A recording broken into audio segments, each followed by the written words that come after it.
Good evening, and welcome to another edition of the Tom Murphy Show. We are joined here tonight also by Bernie Sanders. He wouldn't come on in person, so we have his likeness here, but he ran a good campaign, and we wish him well in the future. You know, he might have gotten over the top had he appeared on the Tom Murphy Show, but these are the decisions you make in a campaign. We are lucky enough to have tonight Betsy Bradley, and Betsy is coming to us. She represents the Save the Larchmont Playhouse organization, and we're going to talk about the movie theater in Larchmont and how it can be saved for the community. Betsy, thank you for joining us. Thank you. I'm happy to be here. Thank you. So tell me, how did this organization come about? What was its genesis? It's a very young group. It's pretty much as old as our summer. We really got started the week that school got out in late June. And it was precipitated by the announcement that the Playhouse was for sale, that there were several offers that had been made right away for the Playhouse in Larchmont, and that, to the best of our knowledge, none of them included keeping the movie theater operating. This news was also was followed by the discovery that the Playhouse is actually not landmarked. So not only did the building have the chance of not being a movie theater, but it could potentially be torn demolished. down. Right, Yeah. right. Yeah, that's kind of a flaw, I think, in every municipality around here. We don't have a landmark law. Right. No, I think it's something we need to think about. Yes, it is. So just tell me a little bit about the building. How old is that building? Do we know? The building is from the 1930s. It is, if you've seen it, it has kind of a wonderful crenellated facade. Right. I mean, the facade in many ways is the most authentic part of it these days, the facade and that wonderful marquee. Right. And inside the building, it originally was a one-seater, basically. It showed one movie at a time, one very grand movie at a time. Did they have shows too at one point? Or? No, they never did. It was theater. built as a playhouse along with Mamaroneck and Harrison. They were sort of a trio of old movie theaters. And the Larchmont Playhouse, when it was designed, was considered to be the height of elegance and in a kind of a deco way. I mean, and some of those touches are still visible today. When you go into the big theater.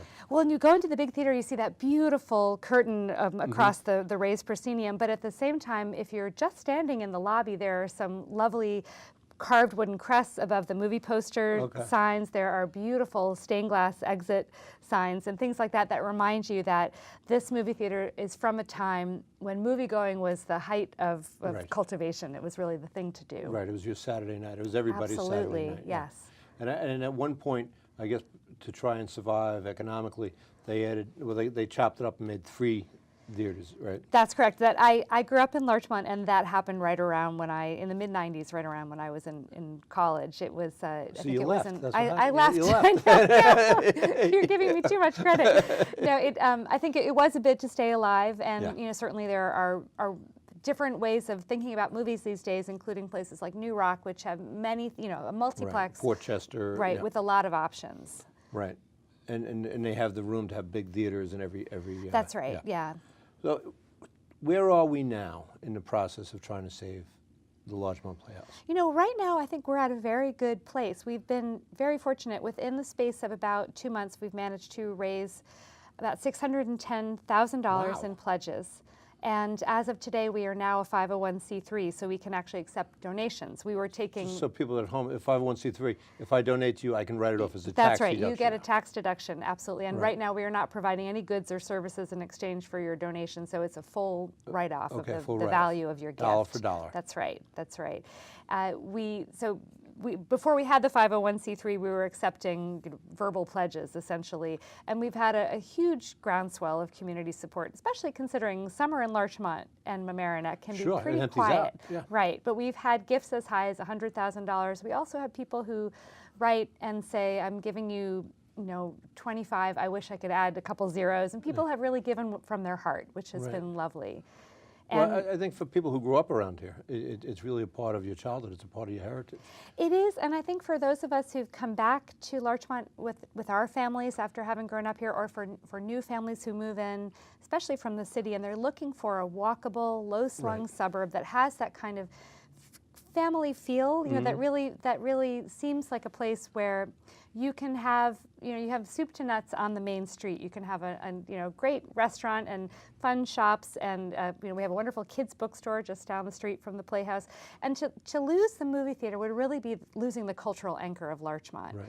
And the Mamaroneck Theater being gone, I think, only strengthens our case. I mean, there is a dearth of opportunities on a Saturday night in these communities. And too, I mean, for kids on a Saturday afternoon, they can ride their bike to the theater. Oh yeah. It's one of the, our children's lives sometimes are so regimented and programmed, but that's something that they can do with their friends on their own, and have a little of that kind of freewheeling experience. Absolutely. I think we heard, because we've been canvassing of the farmers markets and getting people to sign a petition just to really raise awareness. We've heard from so many people who have said, this was my first independent outing as a kid.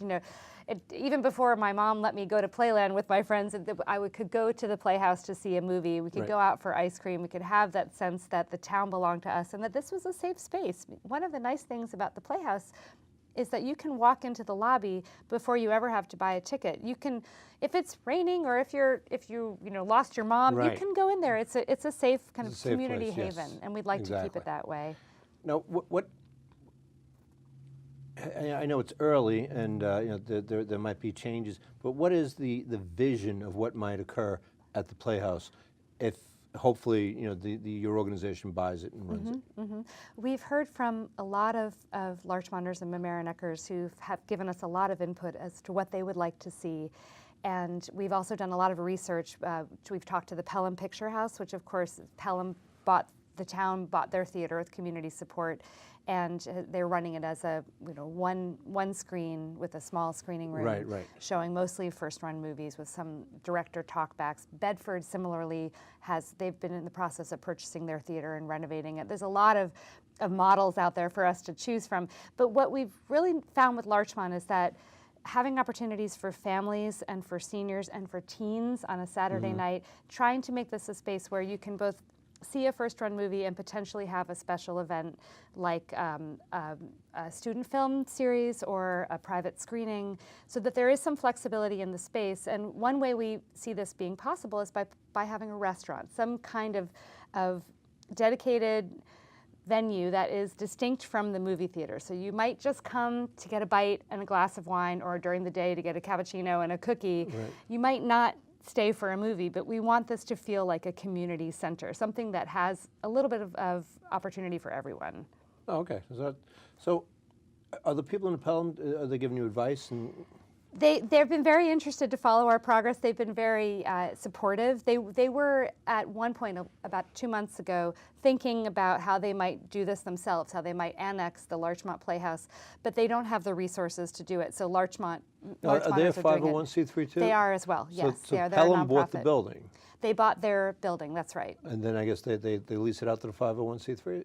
No, well, it's not Pelham, sorry, Pelham Picture House bought the building. It's not owned by the town. Pelham I'm sorry, community. I misspoke. It's really a community effort. Okay. So like Pelham, we're doing the here. people of Pelham, right. Right. And so yes, they run it as a nonprofit, and they have memberships and things like that. And that's certainly something that we're thinking about. We've set up, if you are interested in making a major gift to the Playhouse, we've structured it so that we could be happy to name a theater in your honor, or name the popcorn stand in your honor. You have lots of opportunities if you'd like to be a very big friend of the Playhouse. And we are still looking for those big gifts. I mean, I think because right now, our current rival in terms of the potential for buying this movie theater is an offer of $1.2 million. That's the only other offer on the table right now for the Playhouse. And so we need to raise approximately that much in order to have a competitive bid to make. Is that offer of $1.2 million, is that concrete, the other offer, or is it? We have to believe it's concrete. Yeah. I think if we get if we think any other way, then that'll slow us down. I think it's good for us to see that as our goal, and of course, if that information changes, we would share it with all of our supporters as soon as we heard. But for now, that's how it stands. Well, I think this could be something too that you could partner with LMC-TV, and because I think we were talking before. LMC-TV has film school for kids. We would love to. I mean, I think it might be a hoot for a kid to actually see his. Wouldn't that be wonderful to be, to have the premiere of your movie, or to have a film festival that was all student films? I think that's absolutely what we're hoping to do. And I can also envision, elementary school graduations taking place in that main auditorium with those wonderful curtains, as you remember. There are so many opportunities to make this Playhouse even more part of the fabric of Larchmont. And I think that we're very close to capturing that. And how many people do you have involved? How many people have pledged so far? Do you have an idea? I think it's about 500. Wow, that's pretty amazing. Yeah, and then we have 1,500 people who've signed we have a change.org petition, which has gone to Yeah, I the signed that. broker. Thank you. You're welcome.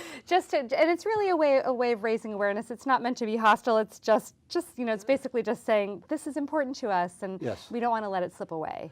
Good, good. And when the first run movies that you'd have, I would imagine that would be on the big screen. That's right. Yes. Yeah. So you'd have to contact with a movie. Yes, just as Bowtie does now, we would be in touch with distributors and choosing movies. Right now with Bowtie, because they also manage the Bronxville Theater, Bronxville gets the movies before we do. That seems to be the Oh, way really? the rotation works. I know, it's very Now, what's interesting. up with that? I know. I don't know why. We're gonna But have to change I that. think we would have a program director, as Pelham Picture House does, who would help us select the movies and think about this. We would have to hire staff, of course. Okay. That's part of there would be some operating costs. But with any nonprofit, that's going to be the case.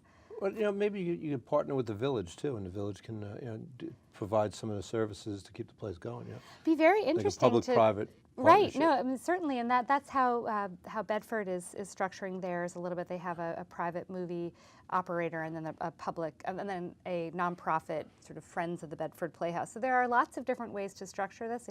The Avon Theater in Stamford is also a nonprofit. The Prospector in Ridgefield, Connecticut. So the local models, there are plenty to choose from, and I think Right. it makes this all seem much more possible for us. And when we talk about planning now, especially in these older suburbs, they talk about transit-oriented development and bringing people to the downtown. And to make it a viable downtown, you have to have. So if we don't have a movie theater, but if that hurts the viability of the downtown. We think so very much. And because there is a population, obviously, that surrounds downtown that is very affluent and could support a cultural center. Absolutely, and I think also there's the group At Home on the Sound, which is trying to keep senior citizens Right. in their homes and keeping a vibrant downtown. I've interviewed them. Oh, wonderful. There you go. Keeping a vibrant downtown is very much part of that. There's no incentive to Yes. stay in Larchmont after your kids are grown if Larchmont has nothing to offer you. Exactly. And I think this is really where we see the Playhouse's role. And for me, we talked before. You lived in New York for a while. I grew up in New York. One of the attractions to moving up to this area is it's walkable. Yes, absolutely. A lot of Yeah. suburbs aren't walkable, Right. and you just can't. And especially when you're a senior citizen, sometimes walking is your exercise, it's your therapy.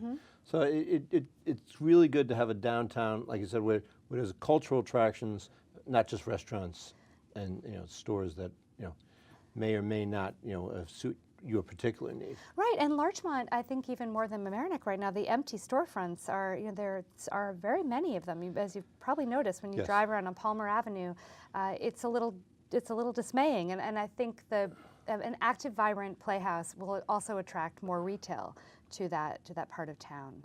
That's our hope. So, you'd have to hire some sort of staff, like a director, and then Yes. somebody to do the facilities, I would imagine. That's right. So again, having talked to a number of other theaters who are doing this, we would be looking to hire an executive director and somebody to do the programming, hourly staff to man the movie theater concessions and to do facilities maintenance, and possibly have some sort of either pro bono or part-time fundraising help, because we would have a robust, we hope, membership organization in place to keep us going. And the nice thing about being a 501c3 is that now we're also able to look for state funding as well Right, as get corporate grants. and foundation support. Wow, yeah, you might want to get in touch with State Senator Latimer and Assemblyman Otis, because they've been very good at trying to get grants to help the community do stuff like this. Yes, yeah.